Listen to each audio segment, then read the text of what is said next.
ಸರಿ, ರಾಜ್ಯಕ್ಕೆ ಅನ್ಯಾಯ ಆಗ್ತಾ ಇದೆ ಅಂತ ಹೇಳ್ಬಿಟ್ಟು ಕಾಂಗ್ರೆಸ್ನವ್ರು ಹೇಳ್ತಿರೋಂಥದ್ದು ಬಜೆಟಲ್ಲಾಗಿರ್ಬೋದು, ಅನುದಾನ ನೀಡಿಕೆಯಲ್ಲಾಗಿರ್ಬೋದು. ನೀವು ಕೂಡ ಕೇಂದ್ರ ಸಚಿವರಾಗಿದ್ದಂಥವ್ರು, ನಿಮಗೆ ಗೊತ್ತಿದೆ ಸರ್ ಆಗ್ತಿದೆ ನಿಜನ?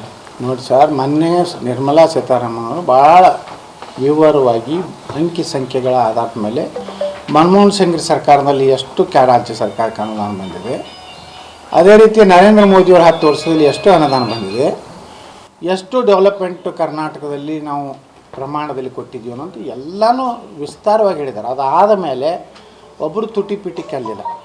ಸಿದ್ದರಾಮಯ್ಯವ್ರು ಹೇಳಬೇಕಾಗಿತ್ತು, ಸುಳ್ಳು ಹೇಳ್ಯಾರ. ನೀವು ಅಂಕಿ ಸಂಖ್ಯೆಗಳು ಹೆಂಗೆ ಶ್ವೇತಪತ್ರವನ್ನು ಭಾರತ ಸರ್ಕಾರ ಇವತ್ತು ಪಾರ್ಲಿಮೆಂಟ್ನಲ್ಲಿ ವೈಟ್ ಪೇಪರನ್ನು ಏನು ಕೊಡ್ತಲ್ಲ, ಅದಕ್ಕೆ ಉತ್ತರ ಕೊಡಬೇಕಾಗಿತ್ತಲ್ರಿ. ಕಾಂಗ್ರೆಸ್ ಹೇಳಬೇಕಾಗಿತ್ತು, ಇಲ್ಲ ಮನಮೋಹನ್ ಸಿಂಗ್ ಸರ್ಕಾರದಲ್ಲಿ ಭಾರತದ ದುಸ್ಥಿತಿ ಹೆಂಗಿತ್ತು, ಜಗತ್ತಿನ 5ನೇ ಆರ್ಥಿಕ ರಾಷ್ಟ್ರ ಭಾರತ ಇವತ್ತಿದೆ, ನಮ್ಮ GDP ಏನಿದೆ, ಇದರೆಲ್ಲ ಸಾಕಷ್ಟು ಚರ್ಚೆ ಆಗಿದೆ. ಅದ್ರ ಬಗ್ಗೆ ವೈಟ್ ಪೇಪರ್ ಇಶ್ಯೂ ಮಾಡ್ಯಾರೆ.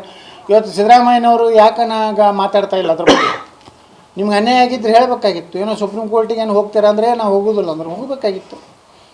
ನಮಗೆ ಹಿಂಗೆ ಅನ್ಯಾಯ ಆಗಿದೆ, ನಾವು ಕೊಡುವಂಥ ತೆರಿಗೆಯಲ್ಲಿ ನಮ್ಗೆ ಸರಿಯಾಗಿ ನಮ್ಮ ಹಕ್ಕು ನಮ್ಮ ತೆರಿಗೆ ಅಂತ ಹೇಳ್ತಾರೆ.